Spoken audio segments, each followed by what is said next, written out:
19 horas 39 minutitos comenzamos el Dialogando de hoy, miércoles 25 de junio, y comenzamos ya inmediatamente porque tenemos una comunicación telefónica. Continuamos con el tratamiento de esta causa que conmociona a todo un país. Ya llevamos 12 días sin saber dónde está Loan.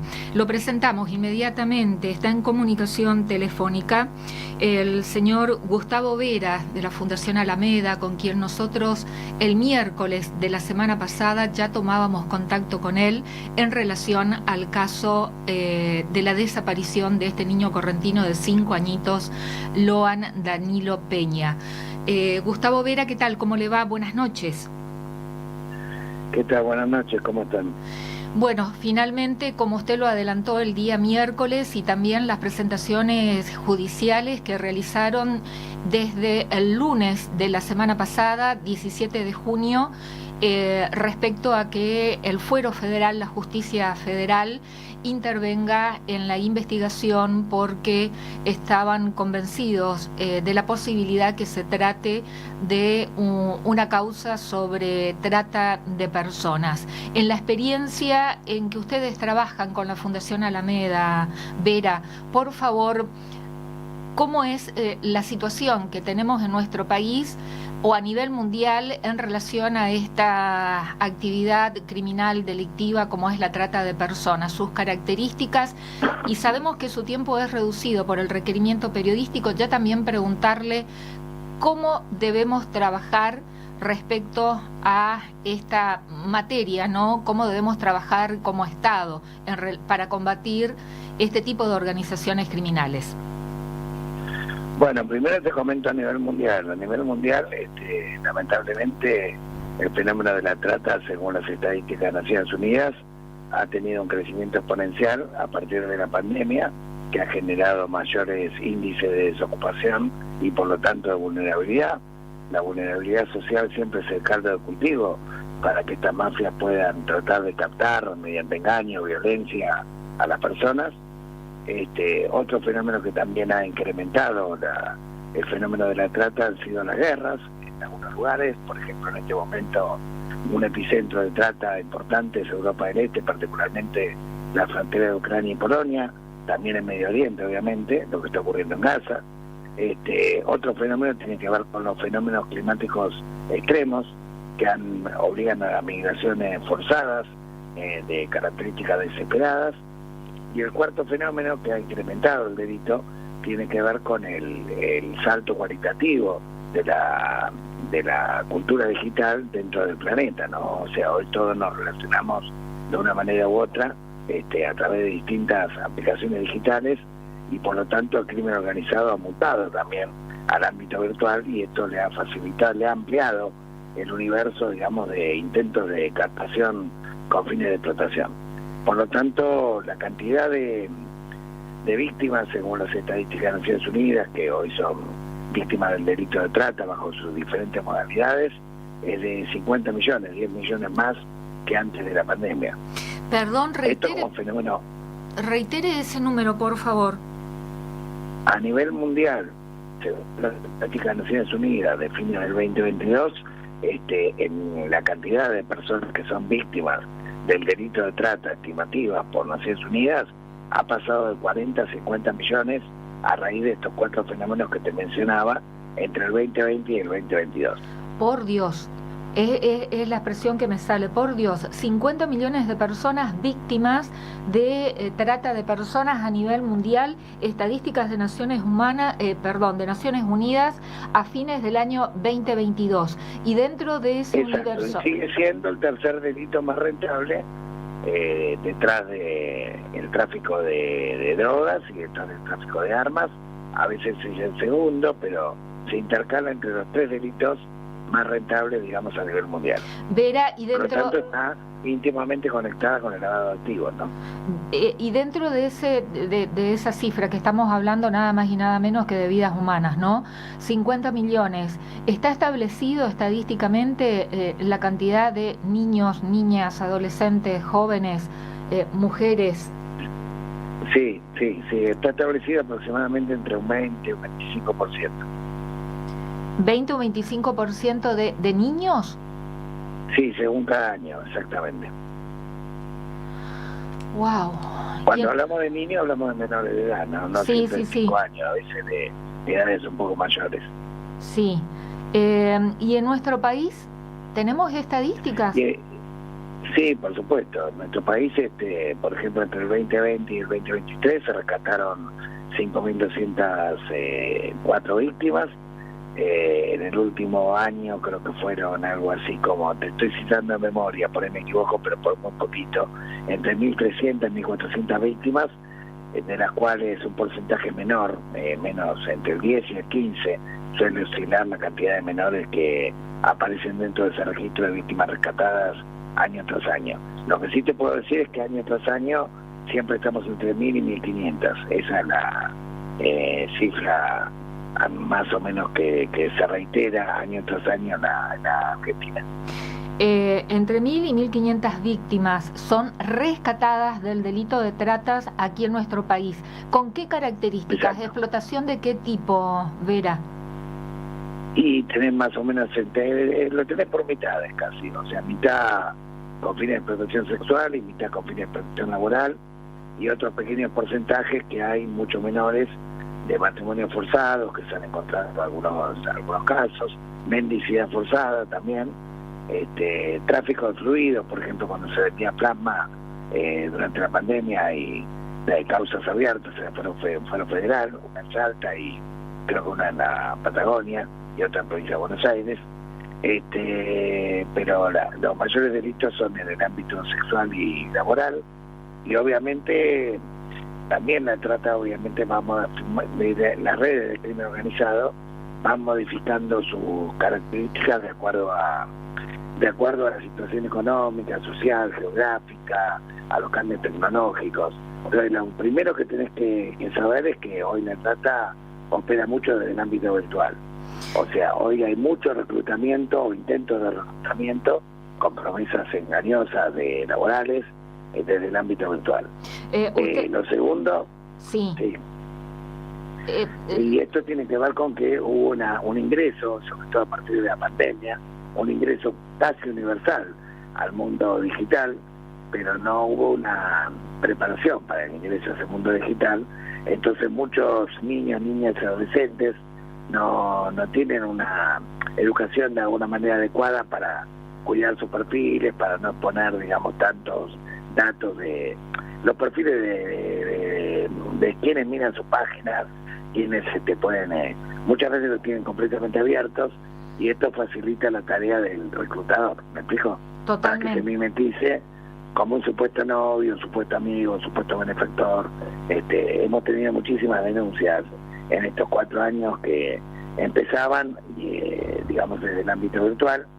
Otra característica es que muchas veces la trata se disimula detrás de organizaciones coercitivas que tienen formato de sectas, pero no son solamente sectas, sino que tienen fines de explotación. Organizaciones pseudo religiosas, por ejemplo, tenés una causa que hoy está casi por ir a juicio oral, que es el Templo de Filadelfia, donde una organización pseudo cristiana que en realidad tenía fines de explotación sexual y laboral, incluso de niños. Tenés la causa de la Escuela de Yoga de Buenos Aires, esa sí ya está en juicio oral, instancia de juicio oral, donde había explotación también de niños y niñas desde el punto de vista de la explotación sexual.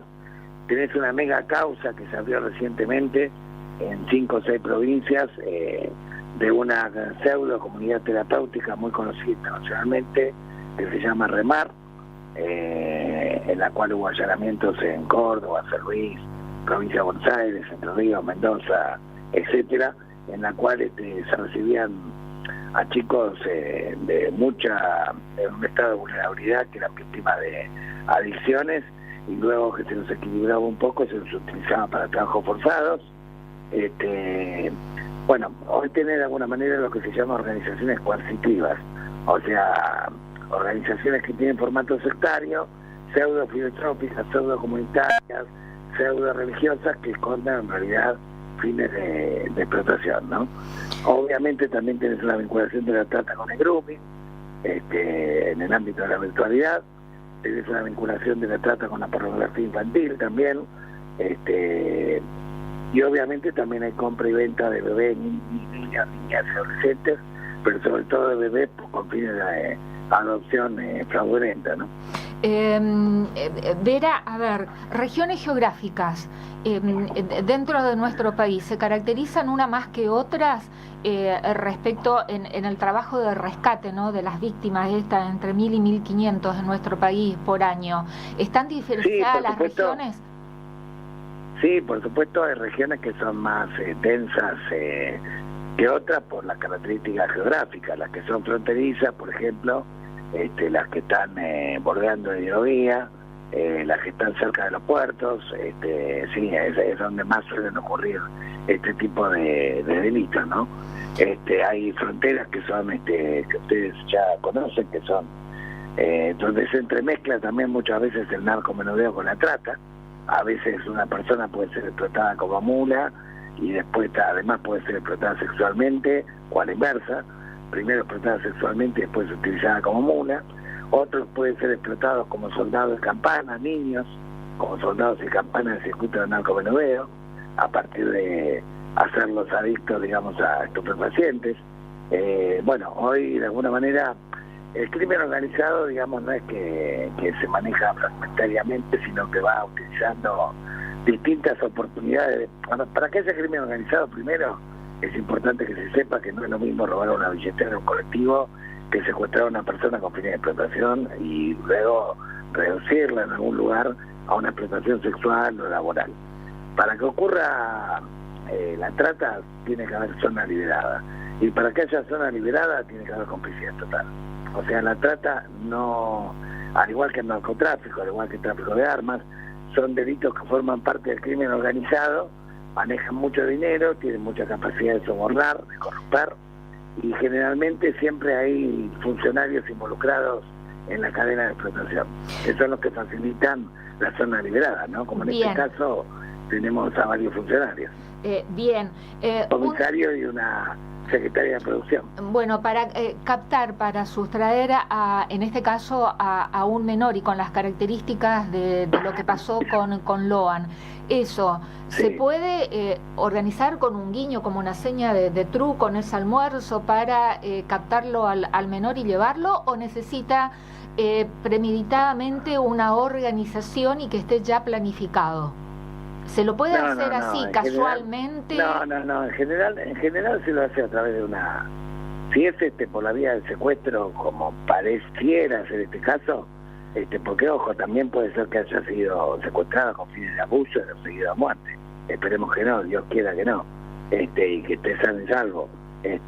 Pero yo cuando te decía que la vez pasada que el protocolo indica que siempre hay que encuadrar la causa de investigación alrededor del peor escenario, te lo decía no porque sea una ocurrencia mía, sino porque lo que establece el protocolo de búsqueda publicado por el Ministerio Público Fiscal, que se inspira en lo que la Corte Interamericana de Derechos Humanos sugirió en los manuales de búsqueda de todos los países latinoamericanos. ¿Por qué?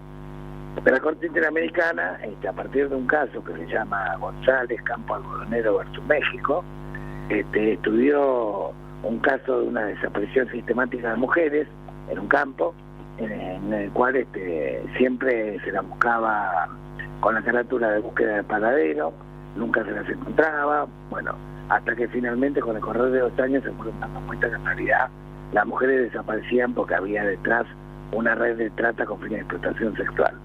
Entonces, ¿qué plantea la Corte Interamericana? Plantea que cuando se trata de población vulnerable socialmente, sobre todo niñas, niños, mujeres, niños, niñas y adolescentes, vos cuando desaparece alguna persona vulnerable de estas características, lo primero que tenés que encuadrar dentro de las hipótesis es investigar primero la más severa, sin descartar las otras. Pudo haber sido un extravío, por supuesto, pudo haber ocurrido alguna otra cuestión, hay un montón de hipótesis que se pueden abrir, pero vos siempre tenés que prever el peor de los escenarios. ¿Se entiende lo que quiero decir? Perfectamente. Yo no estoy diciendo categóricamente esto es trata, sí o sí. Yo estoy diciendo que se lo tendría que investigar como si fuera un delito de trata, siempre, en todos los casos que desaparece un niño de condición vulnerable o que desaparece un niño o mujeres, digamos, uno tiene que tratar de encuadrar la investigación en torno, de alguna manera, a la hipótesis de trata, sin descuidar las demás hipótesis, por supuesto. ¿Qué significa encuadrar la investigación alrededor de una hipótesis de trata?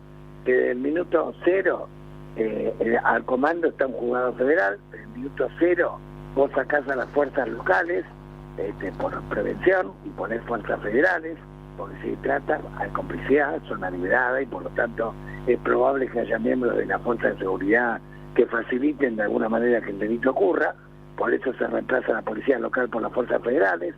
En tercer lugar, poner retenes en la entrada y salida del pueblo, en la entrada y salida de la provincia, dictás la alerta migratoria para el control exhaustivo de las fronteras, dictás también la alerta en vialidad para retenes en todas las rutas, da la difusión con el alerta Sofía, rodeando la imagen pequeño en todos los lugares de gran tránsito o en canales de comunicación, comisarías, etcétera. Estás en contacto permanente con los fiscales antitrata, con las direcciones antitrata y con las áreas de migraciones antitrata de los países limítrofes donde presuntamente podría haber sido trasladado el niño secuestrado. Bueno, en fin, seguir la ruta del dinero, hacer las pericias el día 1, sobre todo de los que pueden ser sospechosos, en este caso todos los que estaban en ese almuerzo, periciar los teléfonos, periciar los vehículos, y tomar testimonio una y otra vez desde el primer día a todos los que estaban en esa, inclusive a la abuela, a todos los que estaba el padre, a todos los que estaban en ese almuerzo. Y bueno, si vos tomás todas esas medidas, es altamente probable que puedas tener éxito. O sea, que puedas tener éxito en resolver el problema. De hecho, muchas veces hemos resuelto situaciones donde desaparecían menores y los pudimos encontrar en 24 o 48 horas tomando todas estas medidas que estoy mencionando. Bien. También, por ejemplo, es importante la Comisión Nacional de Regulación del Transporte, que presta muchísima ayuda, porque te peina todos los viajes terrestres, aéreos o marítimos que existieron desde la desaparición de la persona para chequear si no está en algún micro, en algún avión, en algún barco, en algún bus, en algún transporte público en el cual pueda ser rápidamente identificado. Muchas veces hemos encontrado víctimas que desaparecían en micros, que pudimos parar a tiempo antes que llegaran al infierno donde los iban a explotar. Es decir, esto es el ABC de la búsqueda de personas, digamos. O sea, no es que yo estoy teniendo una opinión original. ¿Me explico lo que quiere decir? Totalmente.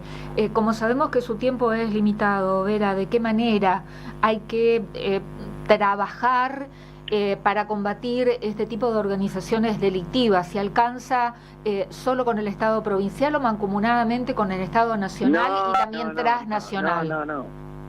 No, a ver, si estamos hablando de que la trata no existe, si no hay zona liberada, lo que vos tenés que... A ver, no podés combatir el crimen organizado desorganizadamente. Por lo tanto, la idea de crear mesas interinstitucionales de funcionamiento permanente entre organismos provinciales competentes, entre organismos del Estado Nacional en el territorio, organismos judiciales e incluso municipales, era justamente el multicontrol, el trabajo en red, el multicontrol, que es lo que ahuyenta la posibilidad de hacer una liberada. Porque todos somos buenos, pero si nos controlamos vamos a ser mejores, ¿se entiende? Totalmente. Entonces es un criterio elemental en la lucha contra el narcotráfico, en la lucha contra la trata, los controles cruzados, que es justamente lo que lamentablemente este gobierno ha desmantelado de todo lo que había hecho el comité en la interacción con provincias y con municipios a lo largo y a lo ancho del país.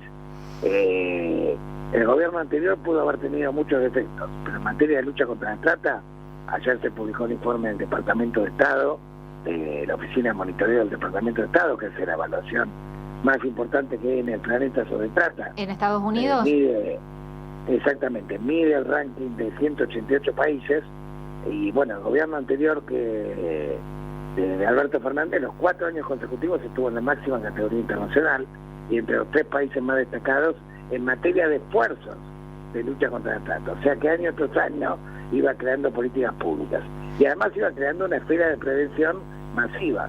Vos te recordás, no sé si recordarás, el 30 de julio del año pasado, Día Internacional contra la Trata, la Asociación de Fútbol Argentino en todos los partidos de la fecha, los 28 equipos salieron con un cartel que decía no a la explotación sexual o laboral, no al trabajo infantil, no a la explotación infantil, llama al 145 y los locutores de la radio, de la televisión, informaban que era el 145. Eso tuvo impacto en 9 millones de personas. Además había acciones simultáneas de sensibilización prácticamente en todas las provincias. Lamentablemente el gobierno de Corrientes fue el que menos colaboró de todo el país. Y no lo digo con ningún sesgo ideológico, porque así como te digo esto, te digo que el gobierno de Morales es uno de los que más colaboró, y también el radical. ¿Me explico lo que quiero decir? Bien. Y así como te digo esto, también te digo que el gobierno de San Luis, hasta el caso Guadalupe, era como el gobierno de Corrientes, no colaboraba. Bueno, ojalá, lamentablemente, que tengamos que atravesar por esta penosa, brutal situación de la desaparición de Loan para, bueno, trabajar en lo que no lo estamos haciendo bien. Finalmente... Bueno, yo cuando era funcionario me reuní con el ministro de Seguridad, con Buenaventura, con otro ministro de Justicia, creo.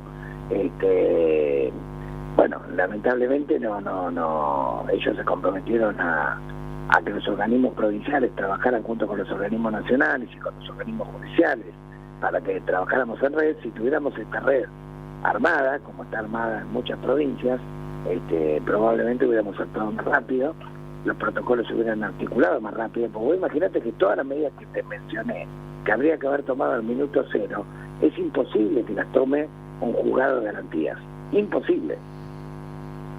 Es lógico. No tiene el expertise, no tiene los contactos, no le tendrían el teléfono en muchos casos. Es competencia federal, por eso es competencia federal. Antes de despedirlo, Vera, justamente, ¿cómo estamos en cuanto a la situación en Corrientes? Usted mencionaba esta cifra, entre 1.000 y 1.500 casos de rescate de víctimas de trata de nuestro país año a año. ¿Cómo está la situación en Corrientes? Bueno, Corrientes es una de las 5 provincias donde mayor cantidad de rescates hay. A veces como quinta, a veces cuarta, va cambiando, pero en general es una provincia que tiene una gran cantidad de rescates, mucho de trata laboral y unos cuantos también de trata con fines de explotación sexual. Gustavo Vera, Fundación La Alameda, muchísimas gracias por esta comunicación y por su tiempo. No, por favor, que tengan buenas tardes. Buenas tardes. Bueno, si es por nosotros hubiéramos seguido preguntando, pero ya de antemano sabíamos que a las 20 tenía pautada otra entrevista con otro medio, ¿no? Por eso nos apuramos en presentarlo inmediatamente al inicio del programa. El manejo de números, de cifras, de cifras y estadísticas que involucra la vida de personas. 50 millones de víctimas a nivel mundial, 50 millones de víctimas de trata de personas. Esta estadística brindada por Naciones Unidas y estos números actualizados a fines del año 2022. De 40 millones a fines de 2022, la cifra es de 40 millones pasó a 50 millones. La cantidad de víctimas a nivel mundial. Estadística dada por Naciones Unidas. Cuando le pregunté el porcentaje, si ese porcentaje involucra a mujeres, niños, niñas, adolescentes, si podían hacer una división, ¿no? Si estaba discriminado el porcentaje respecto a qué cantidad de niños, niñas. Aproximadamente entre el 20 y el 25% son niños, niñas menores de edad. Nos referimos a menores de 18 años.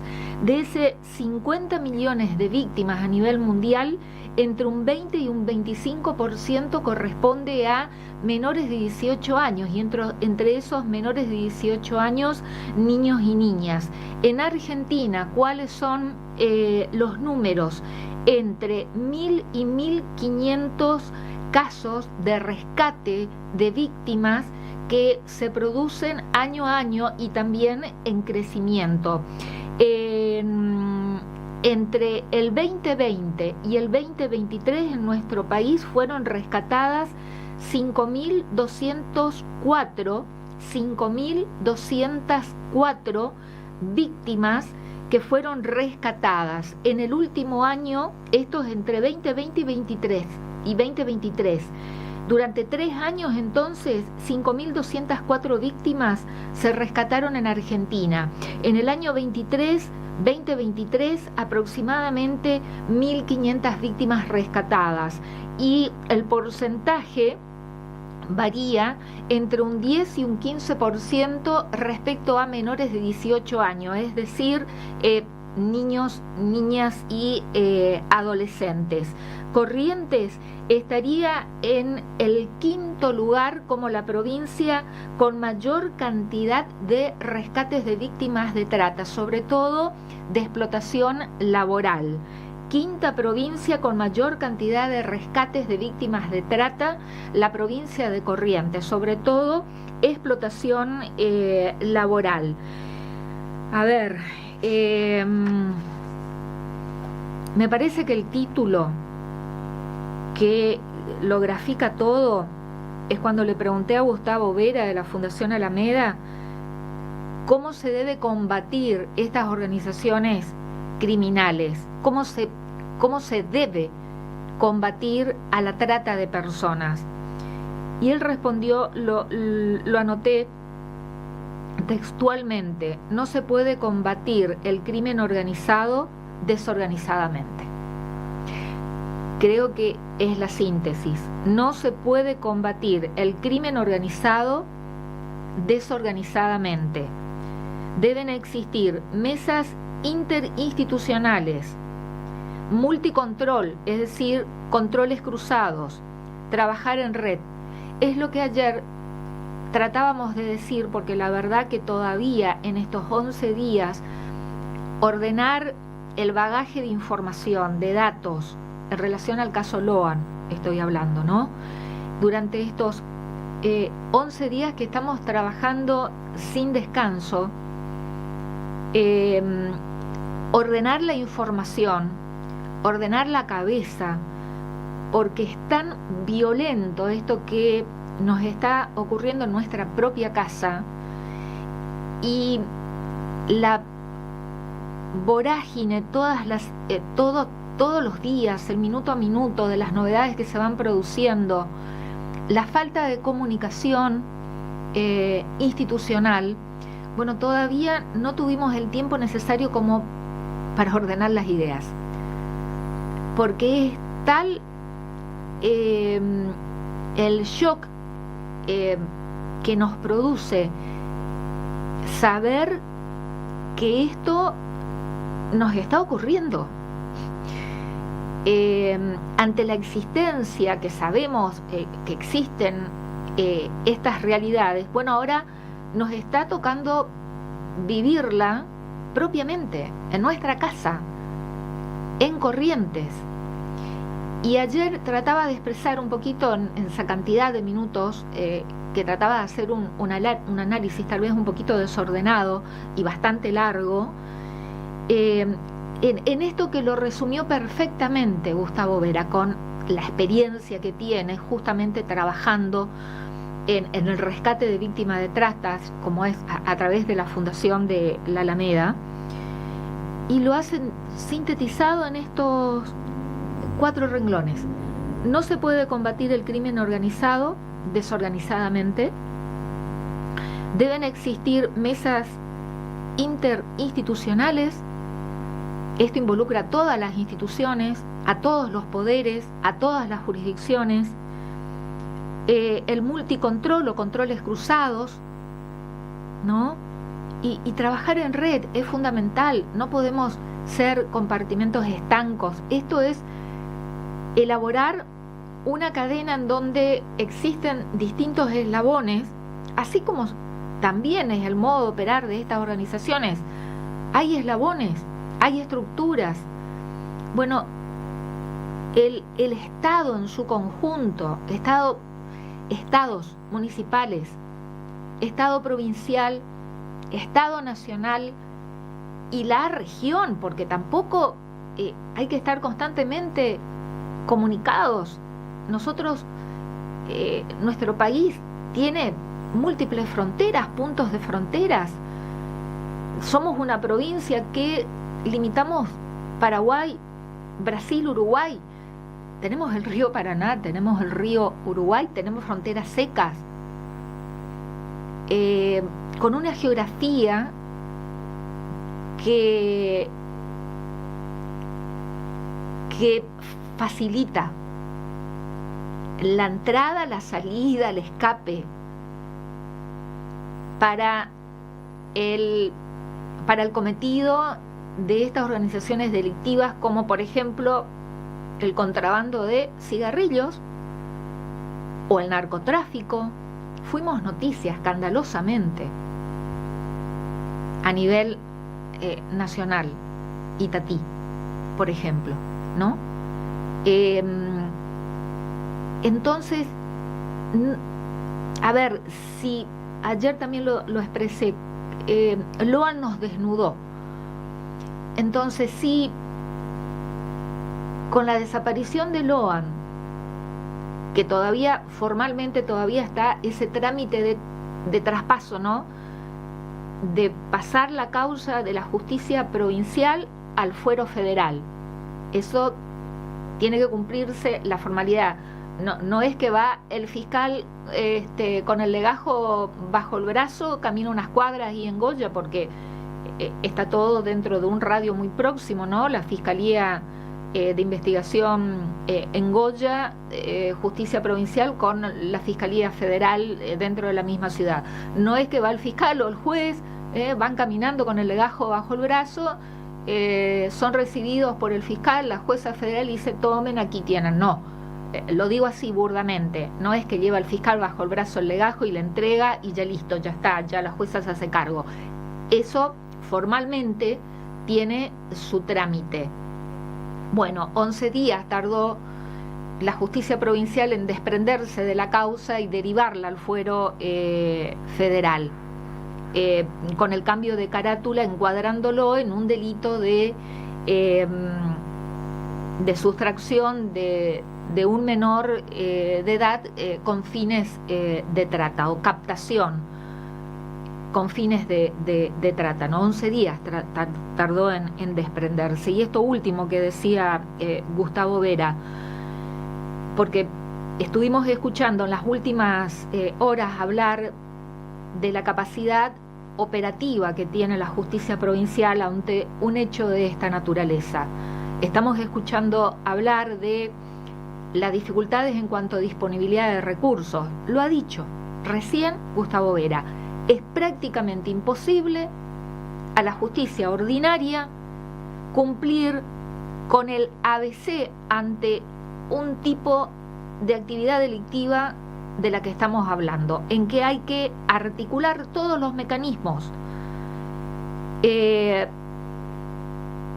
activar el mecanismo de alerta, no solamente Sofía, Interpol, sino alerta migratoria, alerta de vialidad, los retenes y controles dentro y fuera de la provincia, en las fronteras, seguir la ruta del dinero, como lo dijo él, no solamente operativamente y por una cuestión también de disponibilidad de recursos de todo tipo, sino de levantar el teléfono y que del otro lado lo atiendan inmediatamente.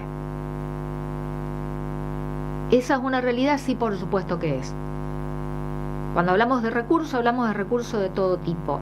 Pero, por favor, no podemos minimizar. Ayer intenté explicarlo esto, ¿no? También manifestarlo. No podemos minimizar un hecho, porque el ABC indica, y no solamente el ABC, los protocolos de actuación, que hay que empezar por la peor de las hipótesis a la menor, y no a la inversa, de la menor, como puede ser el extravío, que el chico se perdió, a la mayor, porque se pierden horas y son horas claves. Y algo sí que pudo haberse hecho y no se hizo, demorar a todos los que estaban ese día participando del almuerzo. A todos, al papá, a la abuela con sus 80 y pico de años, que hoy fue entrevistada y pasó por todos los medios de Buenos Aires que están aquí en Corrientes, todos demorados. Y si no tienen nada que ver, bueno, la disculpa después se verá, la disculpa, pero tienen la facultad de hacerlo y no se hizo. Bueno, ahora al llorar sobre leche derramada, lo que no se hizo, no se hizo. Y respecto al comisario Maciel, bueno, la descripción, a ver, vamos a leer textualmente cuál es la calificación del delito que se le ha imputado y por el cual está detenido y con el dictado de prisión preventiva. A ver, el comisario Walter Adrián Maciel, jefe de la comisaría de 9 de julio, se encasilla en el delito de encubrimiento por favorecimiento real calificado por la gravedad del delito precedente y la calidad de funcionario público. Y además, la inhabilitación especial comprendida dentro del artículo 20 y 20 bis del Código Penal. Pero me interesa esto, ¿no? Delito de encubrimiento por favorecimiento real calificado por la gravedad del delito precedente y calidad de funcionario público, porque lo señalan como que desvió, engañó a los fiscales, que plantó pruebas,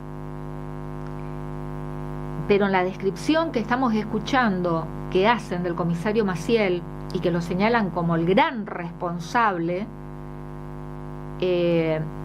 de cómo desvió la investigación, excusando de alguna manera el trabajo de los fiscales, sobre todo el fiscal Castillo, en la descripción que están dando el comisario Maciel es como que estuviéramos ante un Pablo Escobar correntino. Pablo Escobar, el líder del narcotráfico en Colombia y en la región, no comparándolo con la actividad o como cabeza de una organización delictiva como el narcotráfico de Pablo Escobar y otros delitos afines, sino como un cerebro, como el dios del mal prácticamente a Maciel. Ahora sí, lo señalan como el gran responsable de desviar la investigación, de engañar a los fiscales, de plantar pruebas. Me parece que encasillarlo en el delito nada más de encubrimiento le queda chico, porque lo están describiendo como el dios del mal. Entonces, si el dios del mal y calificarlo como delito de encubrimiento, me parece que o están exagerando en señalarlo como el dios del mal de todo esto, o están calificando el delito que se le atribuye y por el cual se le dictó, se lo imputó y está con prisión preventiva, o el delito está muy bajo calificado, o están sobredimensionando la responsabilidad en cuanto a su acción para el cometido del delito. Ayer también traté de decirlo. Bueno, en este momento se está realizando una nueva marcha aquí en la ciudad de Corrientes. La de ayer fue una convocatoria importante. Muchísima cantidad de vecinos de la ciudad de Corrientes participaron en la marcha de antorchas de ayer. Las imágenes lo reflejan. Si me preguntan qué cantidad de personas, no tengo la más mínima idea, soy muy mala para los cálculos, pero las imágenes son contundentes. El 9 de julio también el pueblo sigue manifestándose. En Goya también, Bellavista, Saladas. La correntinidad está saliendo a la calle a pedir justicia. La correntinidad está saliendo a la calle exigiendo respuestas. Legítimamente, por supuesto, considero para mí, legítimamente expresándose en la calle pidiendo justicia y que Loan aparezca con vida, que acá es el objeto principal que debiéramos tener todos. Lo que pido, por favor, cuando ayer manifestaba madurez a la dirigencia política, es que no utilicen a Loan para políticamente, que no utilicen a este niño correntinito desaparecido 12 días sin Loan, que no se lo utilice políticamente, a favor o en contra. Por favor, madurez y dignidad también. Y si hay algún funcionario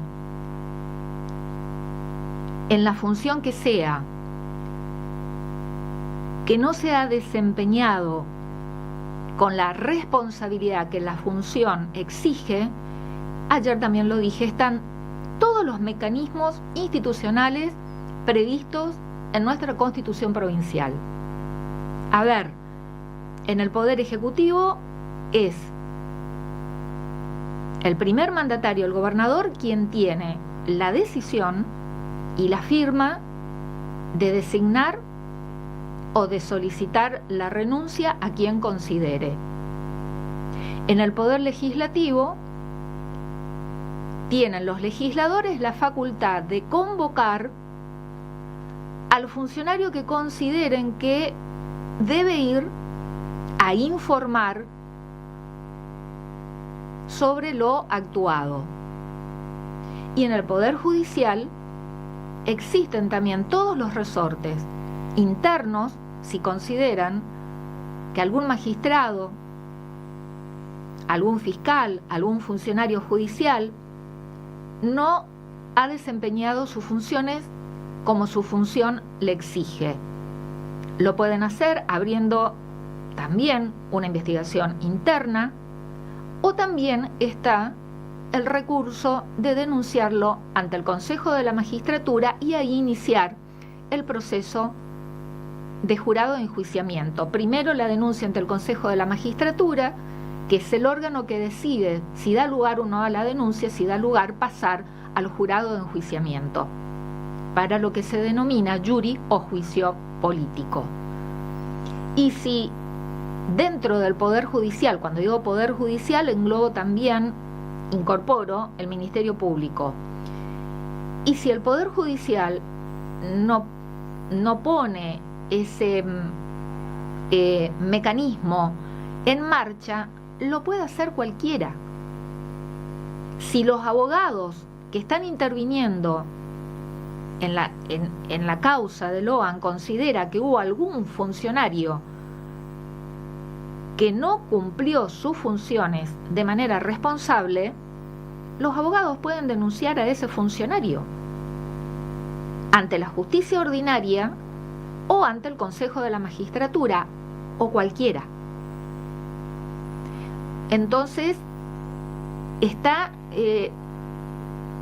institucionalmente, si algún funcionario en el poder que sea no se ha desempeñado debidamente, están todos los canales institucionales que se pueden utilizar para denunciarlo o para investigar si realmente cumplió con sus funciones, si tuvo un buen desempeño o no. Hacerlo mediáticamente y quedarse solamente con la denuncia mediática no contribuye.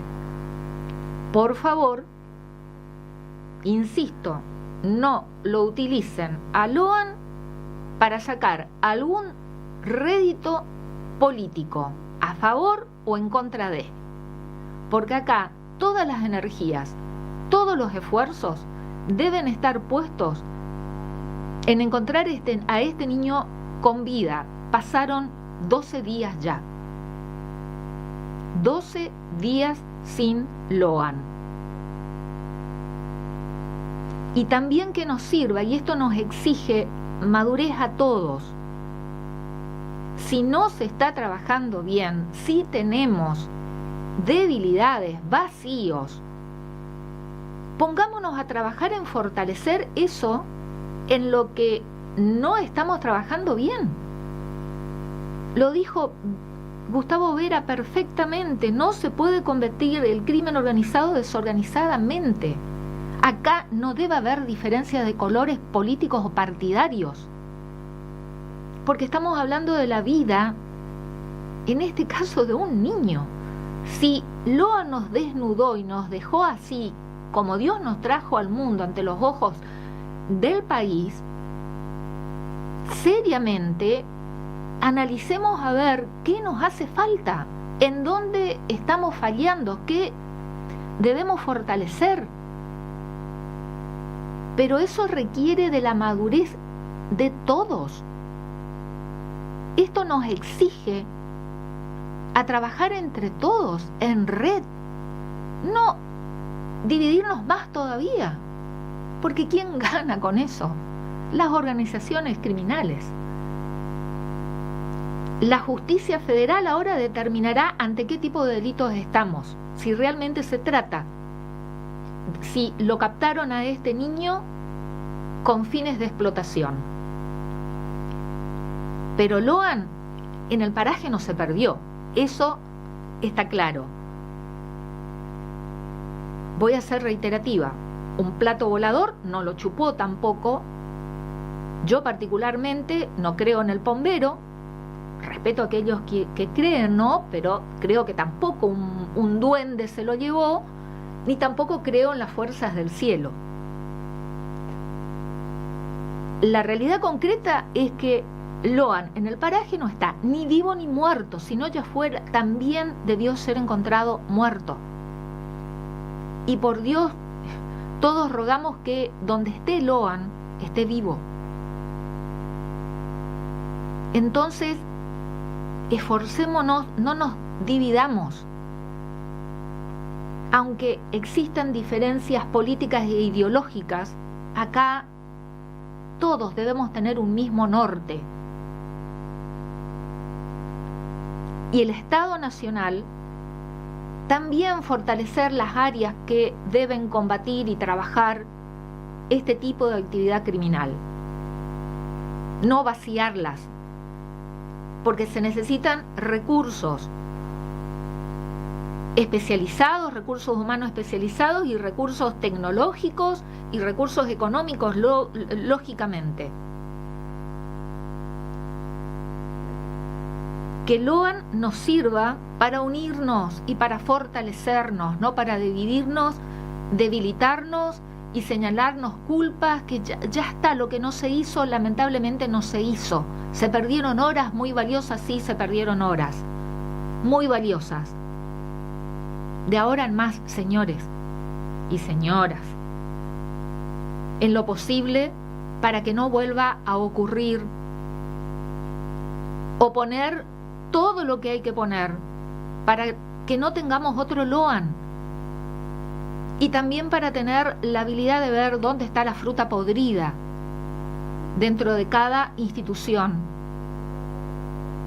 porque necesariamente tiene que haber una pata local, que puede ir desde un vaqueano, un lugareño, el más humilde, hasta el más poderoso. Las frutas podridas pueden estar en cualquier lugar. Bueno, también trabajar sobre eso. Lo peor que podemos hacer ahora es entrar a dividirnos. Con eso no nos va a conducir a nada. Y salgamos a la calle con las pancartas, las antorchas, pidiendo por Loan. Sobre todo esa tiene que ser la consigna, que Loan aparezca con vida. Justicia por Loan. Los intereses políticos, por favor, dejen de lado.